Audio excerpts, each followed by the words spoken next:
Alors, donc on a vu hein, que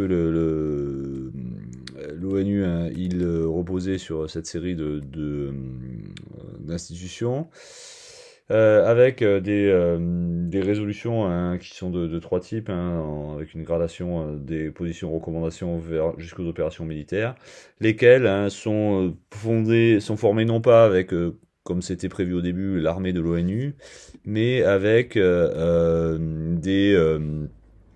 soit, enfin, il y a deux possibilités en gros, hein. Soit l'ONU autorise des pays ou des alliances de pays à intervenir. C'est ce qui se passe assez souvent. C'est par exemple le cas en 2001 en Afghanistan, après les attentats du 11 septembre. C'était le cas au début avec la guerre de Corée par exemple.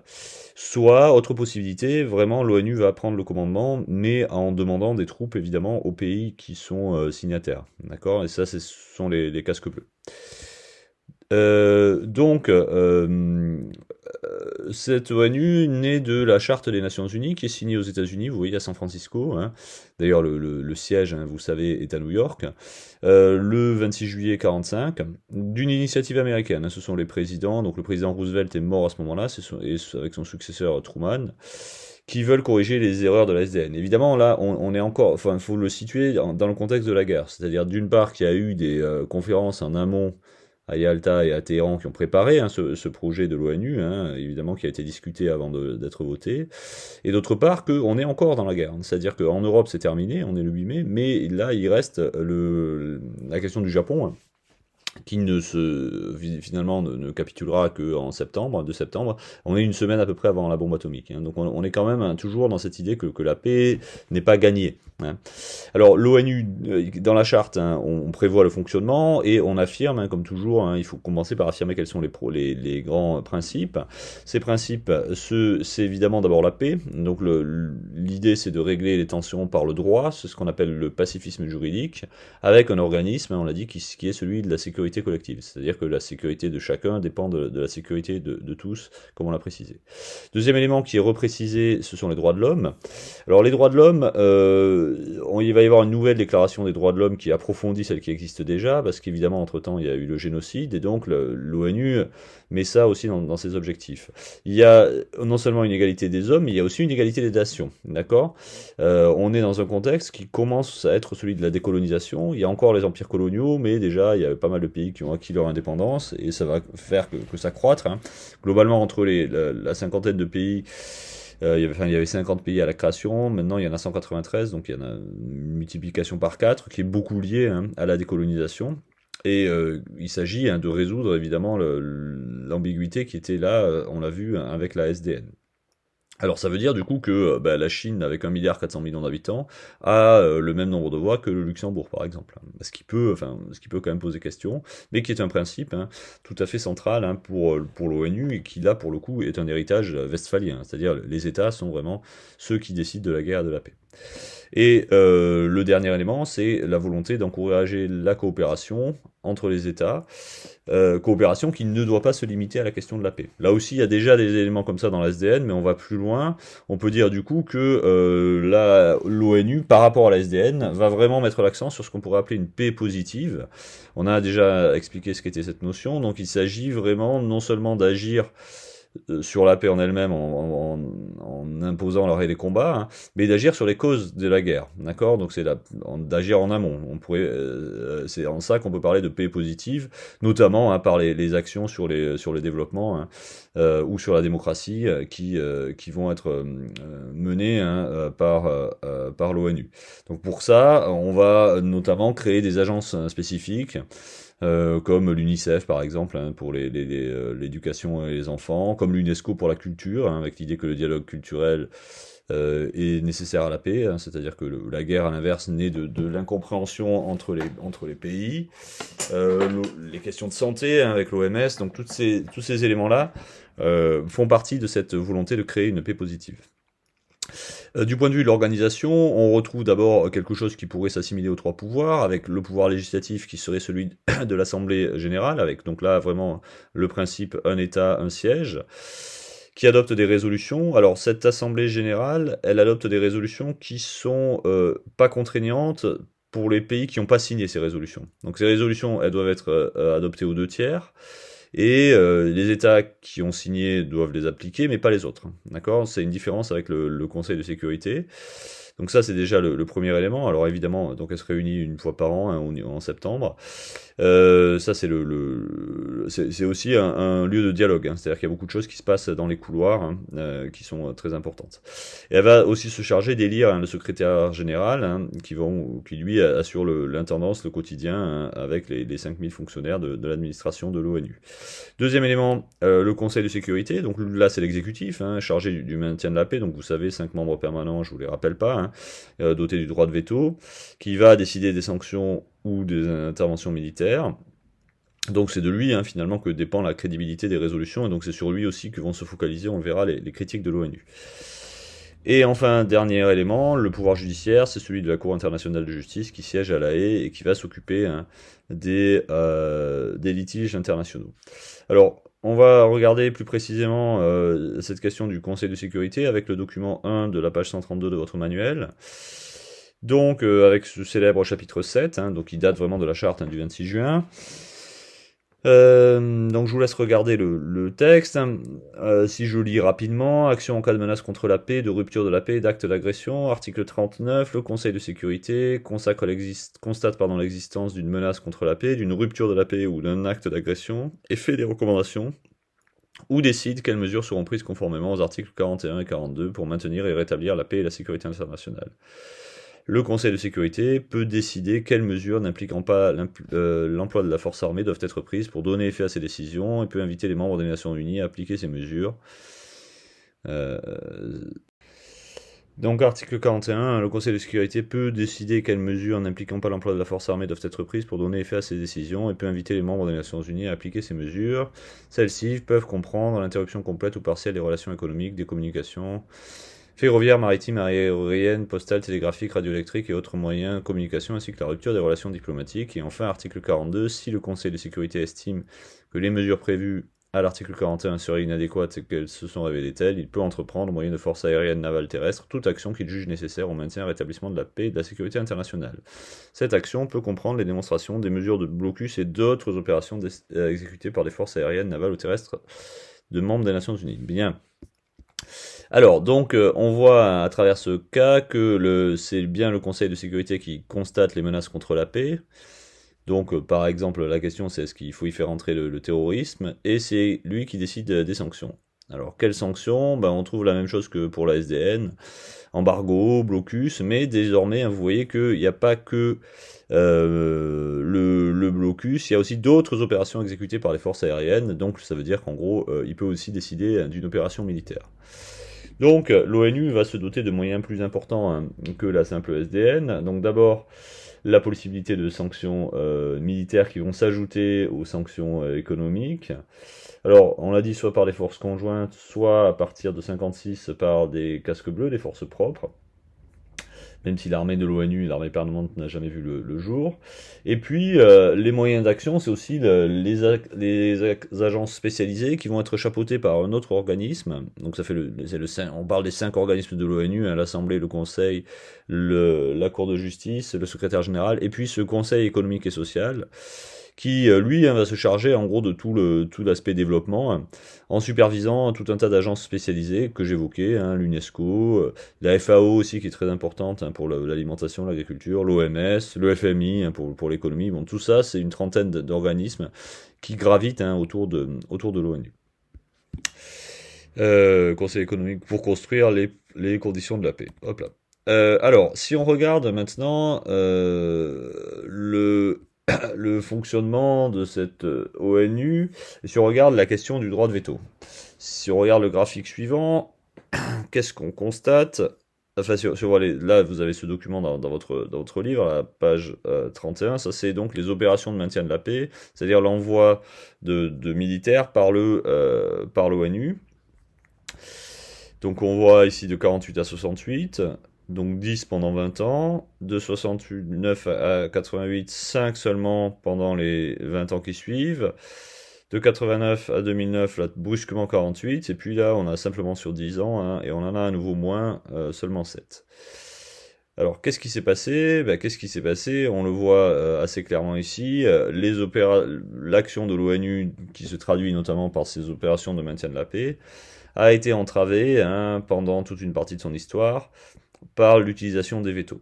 Donc, c'est très simple. Les grandes puissances de la guerre froide ont usé de leur veto pour empêcher les troupes de l'ONU d'agir. Donc, on voit ici deux phases. En rouge, c'est l'URSS. Donc, au début,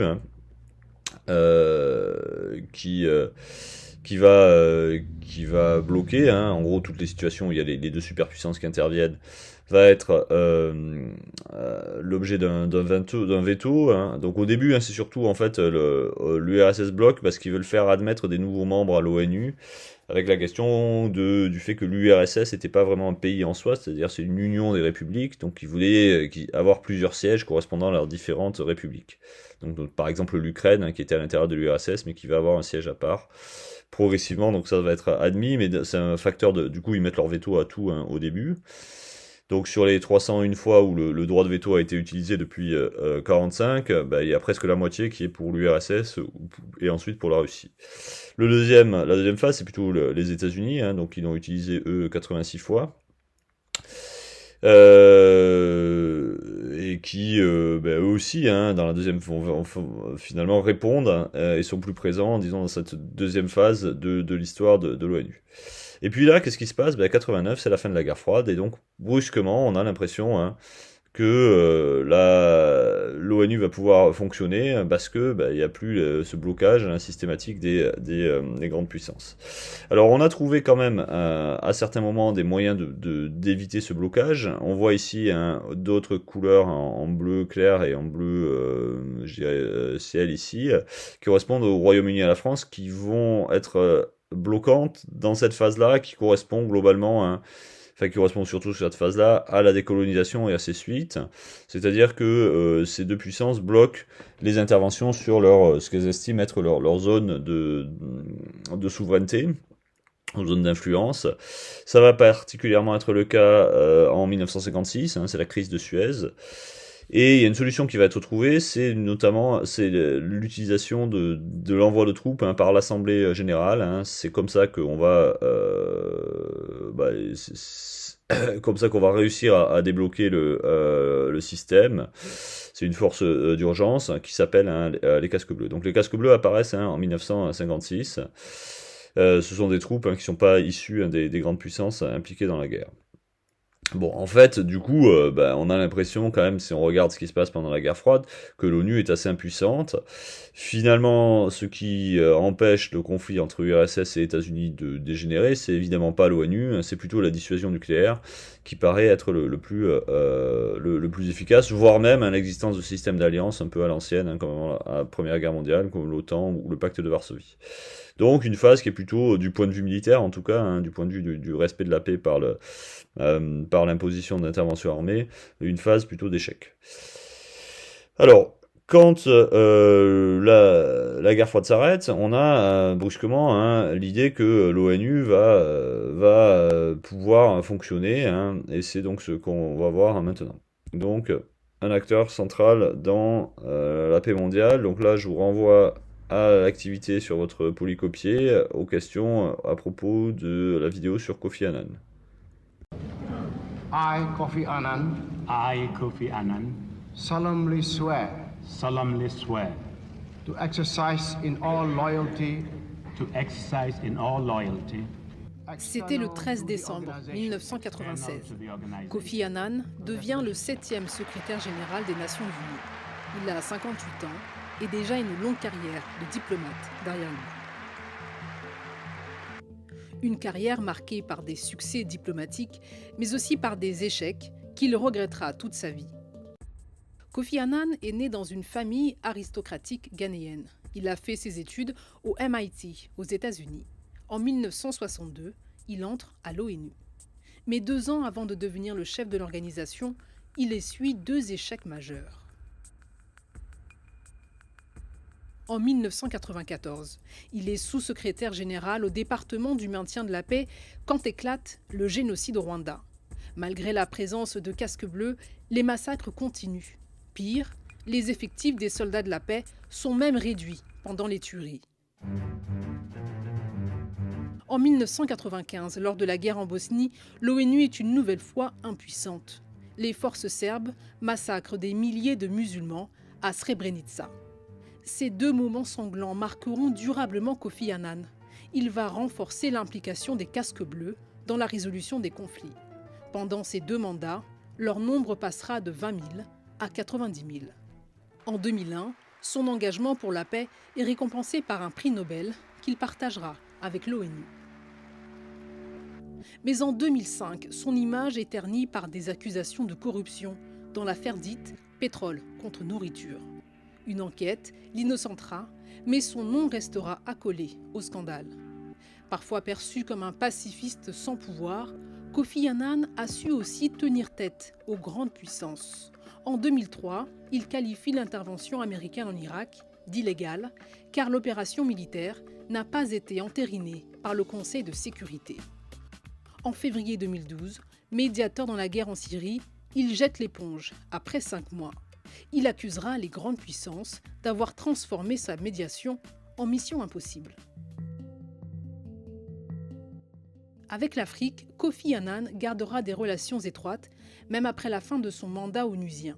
En 2008, il est envoyé en médiateur au Kenya, où les violences post-électorales ont fait plus de 1100 morts.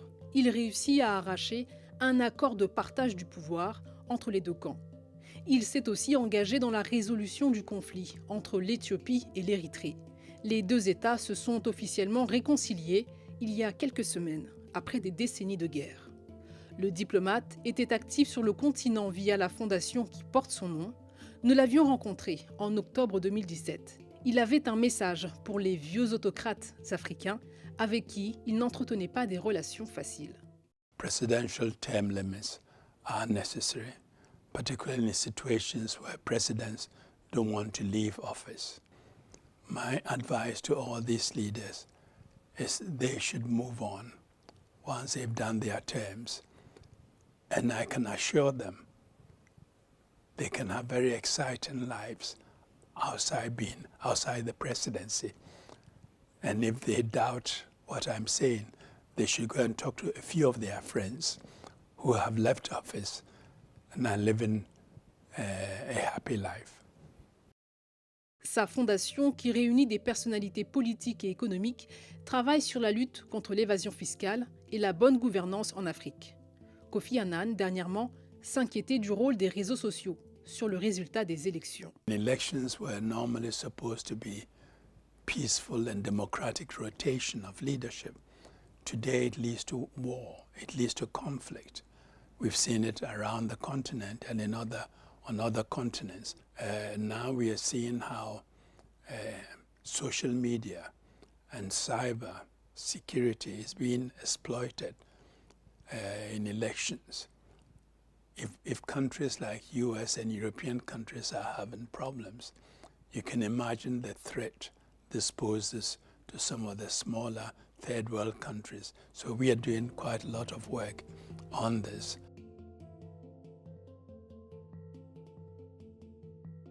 Là, on était, en fait, vous voyez quand même, il y en avait un petit peu plus auparavant, hein, on était dans une phase de repli, hein, avec un nombre de soldats qui était au minimum, hein, qui arrive au minimum en janvier 99, hein, 12 000 soldats, et puis progressivement, on va avoir une volonté de relancer les opérations sous la direction de l'ONU, hein, avec une multiplication par plus de 4, voire ensuite hein, on va dépasser les 100 000 hein, à partir de 2010. Donc une très très nette hein, augmentation hein, des soldats déployés, enfin des casques bleus, des soldats déployés sous l'égide de l'ONU.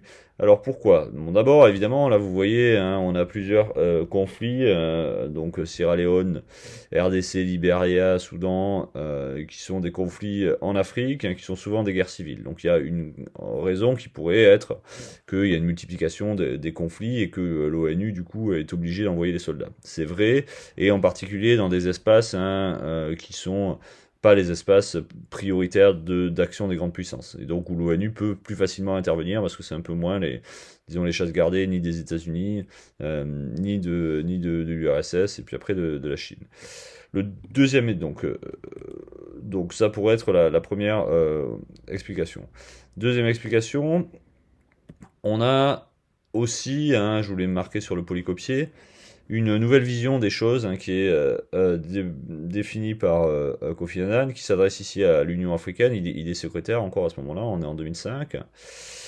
Et voici ce qu'il dit: on ne saurait parler de la sécurité des conflits en Afrique sans mettre l'accent sur la question générale de la responsabilité de protéger. J'ai demandé aux États membres de consacrer ce principe en septembre, donc il a présenté ça à l'ONU. Certains pays craignent qu'il puisse être utilisé pour cautionner des interventions injustifiées, mais je crois que nous sommes tous d'accord pour dire que face à un génocide, des crimes de guerre, un nettoyage ethnique ou des crimes contre l'humanité, l'inaction est inacceptable.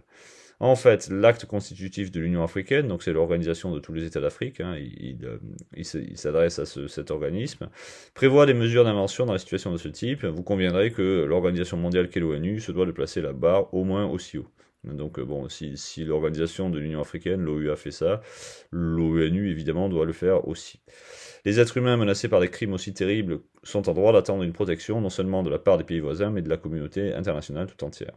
Les manquements du passé ne doivent pas se reproduire. Donc là, les manquements du passé, clairement, il fait allusion au génocide du Rwanda et à ce qu'on a dit aussi sur la Yougoslavie. Alors, le nouveau principe qu'il défend ici, c'est l'idée que si jamais il y a un génocide à l'intérieur d'un pays, c'est-à-dire pas une guerre d'un pays à un autre, une guerre internationale, c'est pourquoi l'ONU a été conçue, mais une guerre à l'intérieur d'un pays où normalement l'ONU ne devrait pas intervenir puisque c'est la souveraineté du pays qui compte, et bien dans ce cas-là, l'ONU doit intervenir. Donc c'est ce qu'il appelle la responsabilité de protéger. Donc s'il y a des crimes de guerre, eh bien l'ONU a le droit d'interférer de s'ingérer, on parle de droit d'ingérence, dans les affaires intérieures d'un pays. D'accord ? Souvenez-vous que, par exemple, la SDN n'avait rien fait quand face aux dictatures totalitaires, quoi.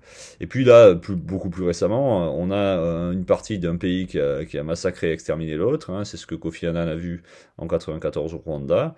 Et donc il dit, mais c'est pas possible, l'ONU doit faire quelque chose. L'ONU n'avait pas mandat de faire parce que finalement, il n'y a pas de guerre internationale, quoi. Les pays voisins, ils ont pas attaqué le Rwanda. Ça s'est passé au sein du Rwanda, mais son idée, c'est que l'ONU doit avoir évidemment dans ses missions la possibilité d'intervenir. Alors le problème, c'est que évidemment les États, ils redoutent là une atteinte à leur souveraineté. Les États, c'est quand même les briques de l'ONU, et donc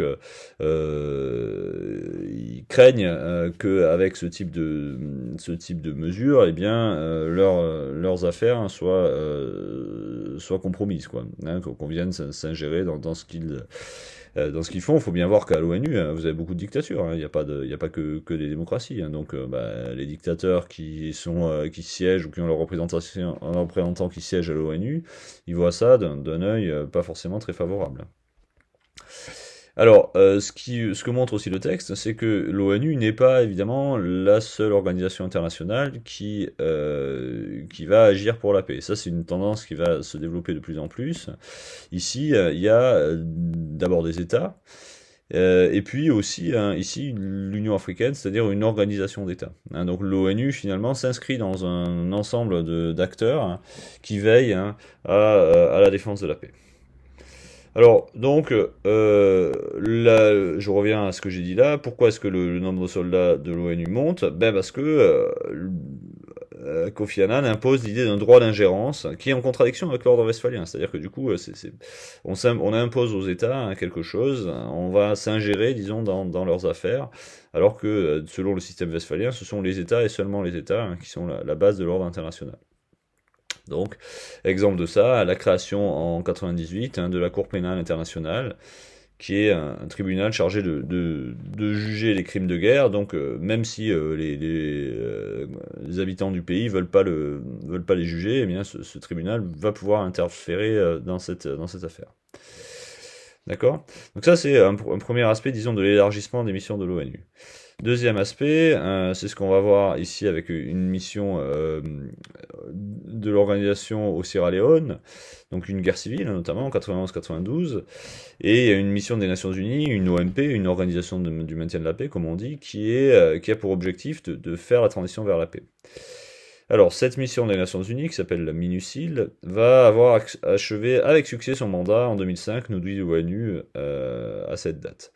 La mission a été en mesure de surmonter les nombreux défis d'ordre politique et militaire afin de devenir une opération de maintien de la paix efficace qui quitte une Sierra Leone dont la situation est bien meilleure aujourd'hui qu'elle ne l'était il y a 5 ans, affirme le secrétaire général dans un message transmis aujourd'hui par son porte-parole.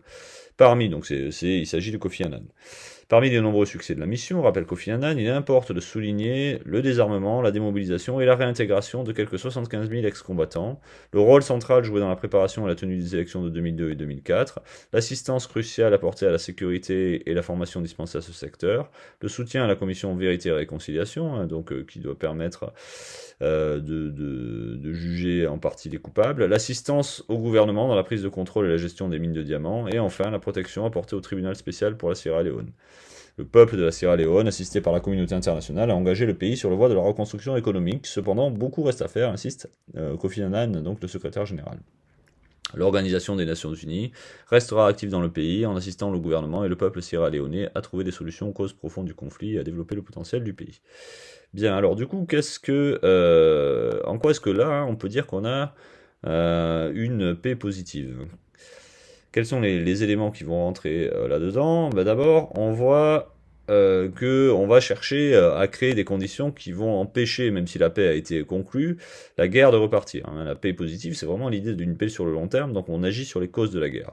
Pour ça, il faut par exemple réintégrer les combattants, on nous le dit, 75 000 ex-combattants. On va aider aussi à mettre en place les conditions d'une compétition qui soit plus une compétition militaire entre les différentes opinions du pays ou les différents camps, mais une compétition politique par les élections. Donc on s'assure que les élections sont bien menées. Et ensuite, on va aussi mettre en œuvre des procédures judiciaires. Donc on nous parle de la commission Vérité et Réconciliation, du tribunal spécial pour le Sierra Leone, pour aider à cette réconciliation. Et enfin, on va essayer de mettre en place une reconstruction économique en évitant qu'il n'y ait qu'une partie de la population qui capte les richesses. Donc là, on a un renouvellement du rôle de l'ONU qui partait traditionnellement de ce qu'on appelait le peacekeeping, c'est-à-dire que le rôle de l'ONU, c'était d'obtenir l'arrêt des combats. Là, vous avez le conflit, hop, ce que cherche d'abord l'ONU, c'est d'arriver à mettre un terme au conflit en favorisant la négociation.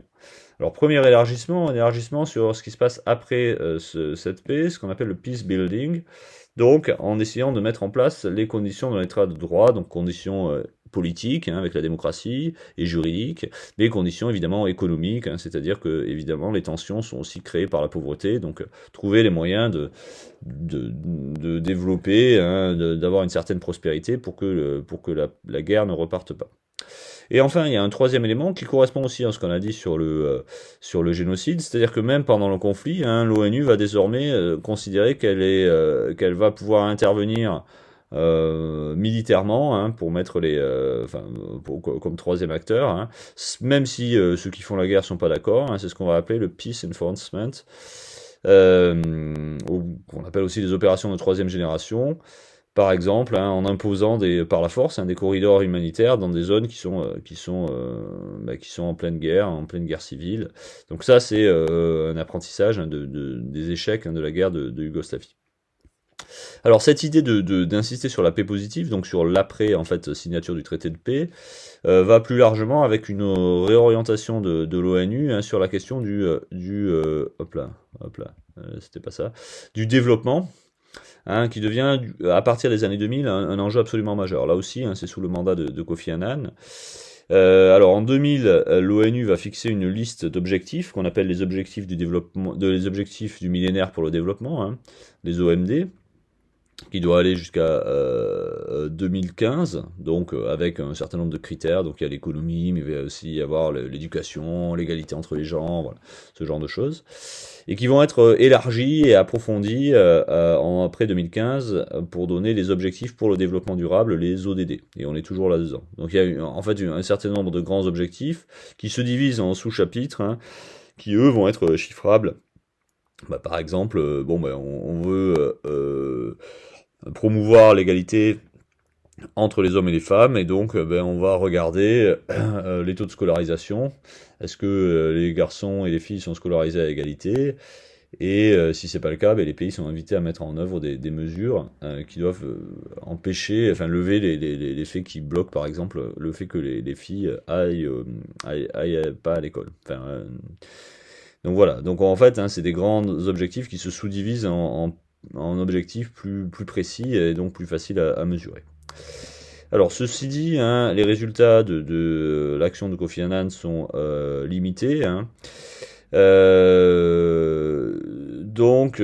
Parce qu'il va buter sur un gros problème, hein, qui est le droit de veto, et qui est illustré en particulier en 2003 avec la crise irakienne. Donc là, c'est le tableau de l'activité 14 avec la vidéo qui suit. La guerre qui est au cœur des discussions de l'ONU et contre laquelle s'élève la France par la voix de son ministre des Affaires étrangères est celle souhaitée par le président américain George W. Bush contre l'Irak de Saddam Hussein. 17 mois avant cette allocution, les États-Unis étaient touchés en plein cœur par les attentats les plus meurtriers de leur histoire.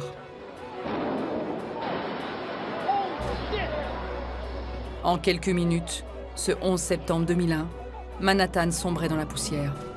Et le monde se découvrait un nouvel ennemi, Oussama Ben Laden, chef d'Al-Qaïda.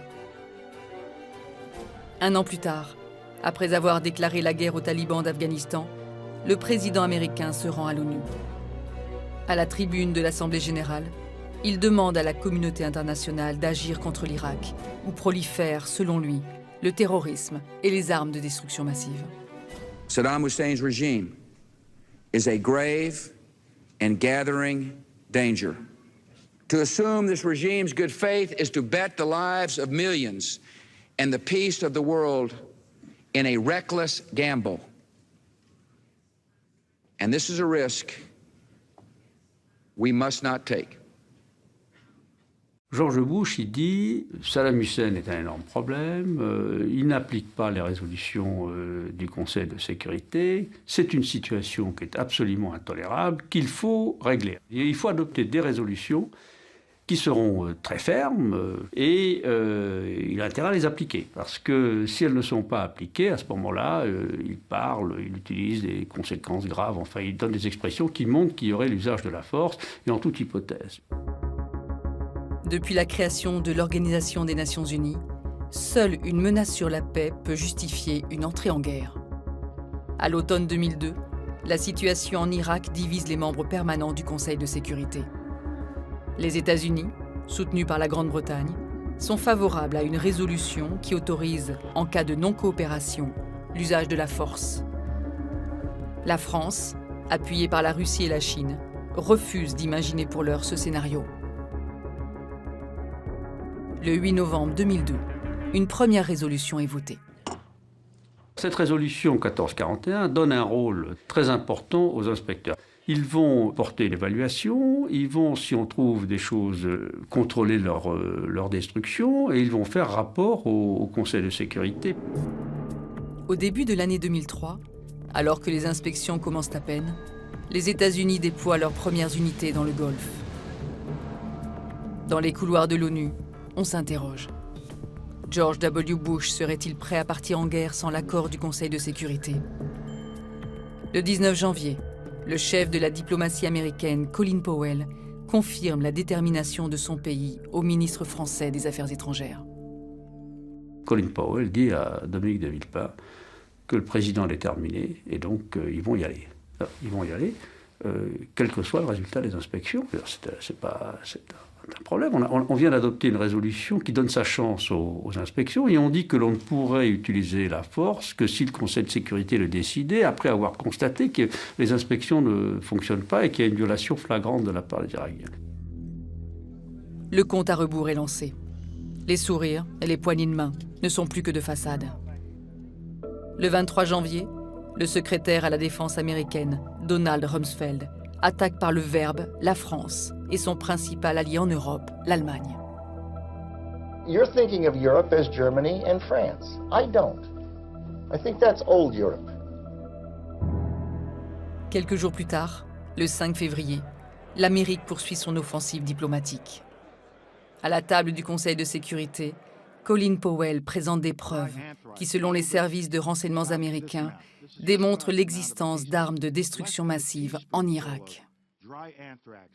L'Amérique dit-elle vrai? Beaucoup en doutent et attendent les conclusions des inspections. 9 jours plus tard, le 14 février, les deux inspecteurs Hans Blix et Mohamed El Baradei présentent leur rapport. Hans Blix, ce jour-là, il commence par dire on n'a rien trouvé. Et puis, il passe un message. Il dit que l'Irak a pris des mesures qui vont dans le sens d'un début de coopération, donc c'est ce qui souligne, de coopération active, de coopération sur le fond. Ce jour-là, quelques minutes après l'intervention des inspecteurs, Dominique de Villepin prend la parole. La question qui se pose aujourd'hui est simple. Considérons-nous en conscience que le désarmement par les missions d'inspection est désormais une voie sans issue, ou bien estimons-nous que les possibilités en matière d'inspection offertes par la résolution 1441 n'ont pas encore été toutes explorées? Au fil des mots, le ministre français répond en tout point au réquisitoire de Colin Powell. Personne ne peut donc affirmer aujourd'hui que le chemin de la guerre sera plus court que celui des inspections. Personne ne peut affirmer non plus qu'il pourrait déboucher sur un monde plus sûr, plus juste et plus stable. Car la guerre est toujours la sanction d'un échec. La voix est posée, contrôlée. Le silence se fait peu à peu. Derrière lui, ses conseillers attendent la fin de l'intervention que le ministre a travaillée jusqu'à la dernière minute. Moi, je regarde Kofi Annan qui est à côté de nous. Je vois qu'il touche ses papiers, tout ça. Il sent qu'il se passe quelque chose. Et c'est un vieux pays. La France d'un vieux continent comme le mien. L'Europe, qui vous le dit aujourd'hui, qui a connu les guerres, l'occupation, la barbarie. Un pays qui n'oublie pas et qui sait tout ce qu'il doit aux combattants de la liberté venus d'Amérique et d'ailleurs, et qui pourtant n'a cessé de se tenir debout face à l'histoire et devant les hommes. La vieille Europe vient de répondre au va-t-en-guerre. À la fin de ce discours, fait exceptionnel, le ministre français est applaudi. Ces applaudissements viennent des ambassadeurs qui sont des ambassadeurs des pays non membres du Conseil de sécurité, une tribune où ils sont, n'est-ce pas? Si à la sortie, l'actuel secrétaire général de la Ligue arabe me dit aujourd'hui, la France a parlé en notre nom à tous. Et nous l'avons fait savoir, sous-entendu aux Américains. Et c'est cet ensemble, si vous voulez, qui fait que ce discours a été, je crois, moi, important ce jour-là. Si dans les coulisses de l'ONU, la détermination française marque les esprits, ce sont les images des manifestations historiques en faveur de la paix, notamment à Londres, Berlin, Rome et Paris, qui ouvrent les journaux télévisés du monde entier. Durant un mois encore, les États-Unis tentent d'obtenir la majorité au Conseil de sécurité. Finalement, le 17 mars, George W. Bush décide de clore les discussions et lance seul un ultimatum à Saddam Hussein. Saddam Hussein and his sons must leave Iraq within 48 hours. Their refusal to do so will result in military conflict, commenced at a time of our choosing. Le 19 mars, la guerre commence. Les troupes anglo-américaines atteignent Bagdad en moins de 3 semaines. Devant les caméras, les derniers vestiges de la dictature irakienne sont détruits. Mais aucune arme de destruction massive n'est trouvée. L'Amérique avait donc menti. 11 ans plus tard, c'est sur les ruines de cette intervention qu'à Mossoul, au nord de l'Irak, l'organisation État islamique proclame son califat. Le monde a désormais un nouvel ennemi. Alors, donc du coup, vont s'affronter en 2003, essentiellement les États-Unis et puis un camp qui est représenté, dernier grand moment diplomatique français par la France. Donc, la position que défend les États-Unis, c'est justement cette question de la sécurité collective, en mettant en avant le fait que l'Irak est un danger pour la sécurité collective et que ça légitime une intervention qui est une forme d'ingérence. D'accord. Les Français, eux, disent le Conseil de sécurité, d'abord, doit s'assurer qu'il y a une menace pour la paix. Vous vous souvenez, c'est ce qu'il y avait dans ces missions. Je vous renvoie au texte de la charte de l'ONU. Constate l'existence d'une menace contre la paix, d'une rupture de la paix. Donc il doit d'abord faire ce constat, et pour ça, ici, on envoie 2 inspecteurs qui vont aller en Irak, voir si les armes de destruction massive qui ont été évoquées sont bien présentes. D'accord. Alors, les États-Unis sont suivis évidemment par leurs alliés anglais, Ils vont être suivis par un certain nombre de pays essentiellement occidentaux. Au Conseil de sécurité, la France est suivie par la Chine et par la Russie, qui les auraient poussés. Et puis, plus largement, par des puissances comme l'Allemagne, donc dans les pays occidentaux, et puis encore plus largement à l'Assemblée générale, c'est clair, par beaucoup de pays qui trouvent que là, les États-Unis n'en font qu'en leur tête. Alors les arguments de Saddam Hussein, c'est que on peut pas prendre, les arguments, excusez-moi, américains, c'est qu'on peut pas faire confiance à Saddam Hussein et que ce serait un risque trop important. Les arguments français, c'est que, quoi qu'il en soit, la guerre n'est pas la solution, et que quand on s'engage dans un conflit, on ne sait pas quand est-ce qu'on va en sortir, d'accord, parce que ça crée des problèmes, une boucle de problèmes dont il est difficile de se dépêtrer par la suite. Alors, ce qui est criant ici, c'est que les États-Unis s'assoient clairement sur ce que disent ce que dit le Conseil de sécurité, puisqu'ils mettent des troupes dans le Golfe. D'abord, ils les positionnent et puis ils attendent même pas le résultat des inspections, ils envoient des troupes, alors que les Français continuent de dire qu'il faut respecter le multilatéralisme. Le Conseil de sécurité avait donc, lui, décidé d'envoyer des inspecteurs pour trouver des armes. Mais finalement, ce qui est assez frappant, c'est que le secrétaire général laisse les Français dire, il fait pas grand-chose. Il dira ensuite que la guerre est illégale, mais il paraît un petit peu dépassé par la situation. Alors, ce cas de l'Irak, il est assez emblématique des difficultés de l'ONU. L'ONU est clairement quelque chose qui n'existe que lorsque les États, et en particulier les États les plus puissants, le veulent. J'ai dit les États les plus puissants, significativement, France et Royaume-Uni n'ont plus utilisé le veto depuis 89, clairement aussi parce que ce sont des puissances qui ne sont pas exactement au niveau des autres. Donc ça dépend de la bonne volonté des États.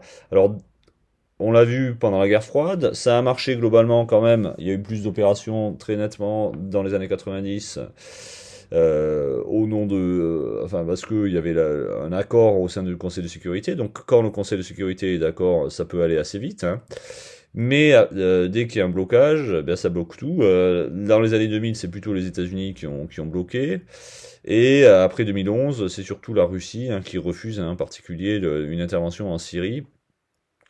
Donc voilà, c'est ces 2 puissances-là. Il y a le cas. Alors les autres puissances, il y a eu les Britanniques qui ont bloqué sur leur colonie, ou sur le cas de l'Argentine en 82.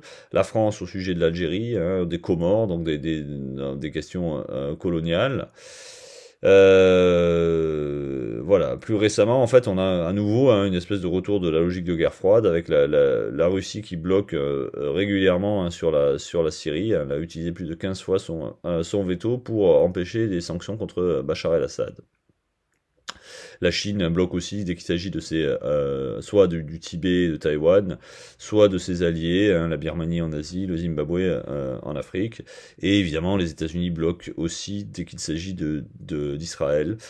Donc on a de ce point de vue-là une limite qui est très claire.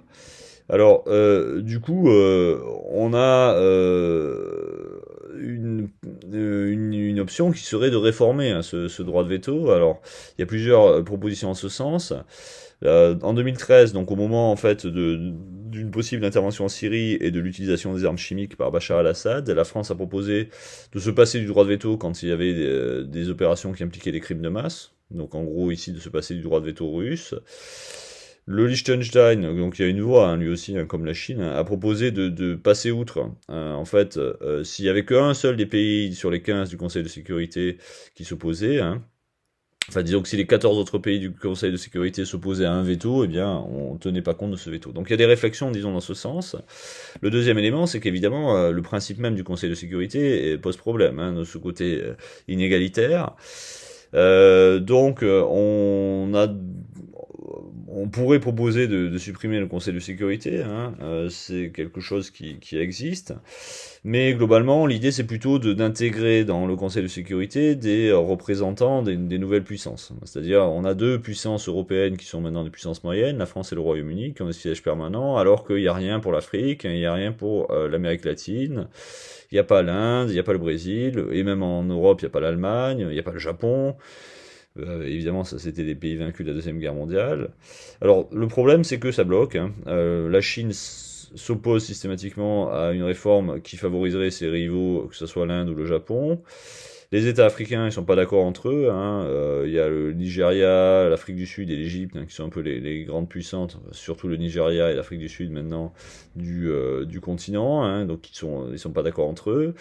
Dès que le Brésil demande, l'Argentine s'oppose. Donc il y a ces logiques un petit peu régionales hein, qui bloquent hein, aussi hein, cette réforme du Conseil de sécurité. Troisième élément, le manque de consensus, bon, c'est ce que je viens d'évoquer. Donc du coup, qu'est-ce qui se passe c'est ce qu'on va voir avec le texte que je vous ai distribué. Alors, ce texte, hein, donc c'est un texte qui mentionne l'expulsion des casques bleus hein, du Mali hein, de 2023. Et donc, qui met en lumière hein, les limites hein, de ces opérations de maintien de la paix. On leur reproche d'abord d'être inefficaces. Donc là, par exemple, hein, le texte évoque un massacre. Hein, le massacre d'Ogo-Sagou, hein, où il y aurait 160 morts hein, en mars 2019, et les casques bleus sont intervenus trop tard, sans doute parce que c'est trop lourd, hein, c'est-à-dire qu'on est déconnecté des contextes locaux, c'est centralisé à New York, donc il y a un reproche hein, qui est fait de ce point de vue-là. Hein, finalement, les organisations les opérations de maintien de la paix n'arrivent pas à faire ce qu'elles sont censées faire, c'est-à-dire installer la paix. Deuxième élément, un reproche politique, c'est-à-dire que ce qui est un peu lié, hein, ces opérations ont tendance à installer la stabilité, c'est-à-dire à maintenir en place les gouvernements qui sont là, hein, même si parfois c'est des gouvernements qui sont pas très bien acceptés par la population. Donc elles sont vues hein, comme un moyen pour la communauté internationale de maintenir des dictateurs au pouvoir, et donc à ce titre-là, elles sont contestées. Donc du coup, elles sont vues aussi, c'est la continuité de ça, comme le relais des intérêts occidentaux, qui cherchent hein, à s'assurer la stabilité et un certain nombre de complicités ici en Afrique.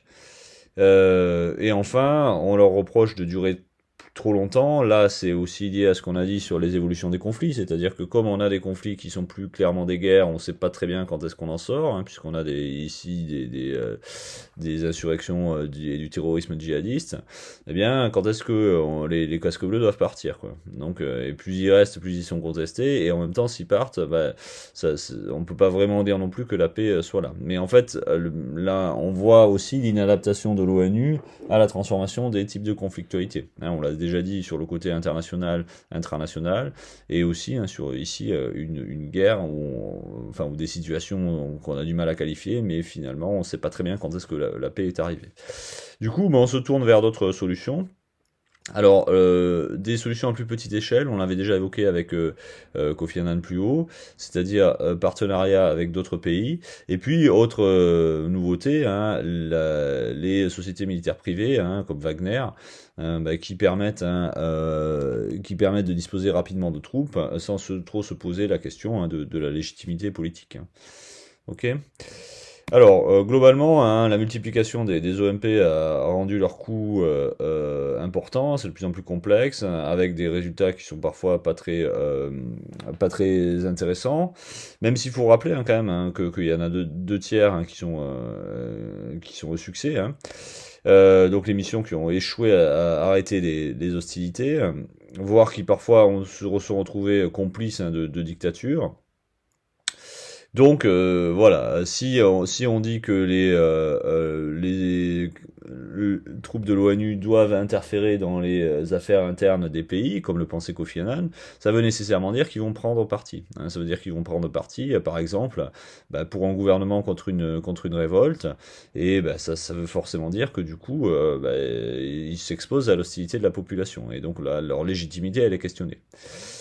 Donc le problème c'est que le budget de l'ONU il est relativement limité hein. Donc le budget des opérations militaires hein, c'est 6 milliards, c'est l'équivalent du budget de la ville de Paris, ce qui veut dire que souvent l'ONU préfère sous-traiter hein, des alliances militaires, je parlais de l'OTAN par exemple en Afghanistan, pour l'aspect militaire. Pour les aspects civils, c'est souvent des ONG, hein, par exemple Human Rights Watch, qui va surveiller les élections, hein, faire la construction de la paix positive, ou alors aussi des organisations régionales. On a parlé de l'organisation de l'Union africaine, on peut parler de l'Union européenne. Donc l'ONU cherche à se désengager hein, parce que ça coûte trop cher et qu'elle n'a pas les moyens de le faire, quoi. Et puis bon, par ailleurs évidemment, les États jouent un rôle absolument majeur et de plus en plus hein, dans les négociations. Hein. Donc vous avez par exemple la Chine hein, dans le traité entre l'Iran et l'Arabie Saoudite hein, de 2023, qui va avoir un rôle absolument central. Bon, alors, conclusion, une ONU qui reste indispensable, même si elle est dépendante des gouvernements. Je dirais il ne faut pas se limiter à ce qu'on voit, quoi. C'est-à-dire que là, évidemment, c'est spectaculaire le fait que le Mali décide d'expulser une mission de l'ONU de son territoire. Mais il y a aussi ce qu'on voit pas. Donc d'une part, en général, on commente moins les succès que les échecs, et d'autre part, il y a beaucoup de choses qui se font de manière informelle. Hein. C'est-à-dire que lors de l'Assemblée générale, par exemple, hein, il y a beaucoup de réunions dans les couloirs. Hein. L'Assemblée générale, ça reste quand même le seul moment, le seul endroit, disons, où tous les pays du monde se réunissent. Alors elle est de plus en plus boudée par les grands dirigeants de la planète. Hein. C'était le cas en septembre là. Donc évidemment Poutine, par exemple, c'est pas déplacé, mais même Emmanuel Macron hein, c'est pas déplacé, donc ça montre quand même qu'on a un mépris hein, qui s'installe hein, vis-à-vis de l'ONU. Alors que ça reste finalement le seul espace de dialogue. Alors après, ce qu'il y a, c'est que il faut aussi la juger avec des objectifs qui sont devenus de plus en plus importants. Hein. On l'a dit, hein, maintenant, c'est vraiment un organisme de développement. Bon, c'était déjà le cas au début, mais c'est de plus en plus le cas. Et donc, finalement, sa mission première, qui était le maintien de la paix, s'inscrit dans un ensemble beaucoup plus vaste de missions. Et donc, je vais pas dire que c'est pas la priorité, hein, mais il faut aussi juger l'ensemble de ces missions. Le problème, de manière générale, c'est que de toute manière, l'ONU, elle a été calibrée pour un modèle qui était quand même westphalien, c'est-à-dire une place par État et un dialogue entre les États, et que, on l'a vu du point de vue des conflits, mais on peut le dire du coup aussi du point de vue de la paix, ce modèle westphalien faisant de l'État le maillon central, il est de moins en moins pertinent.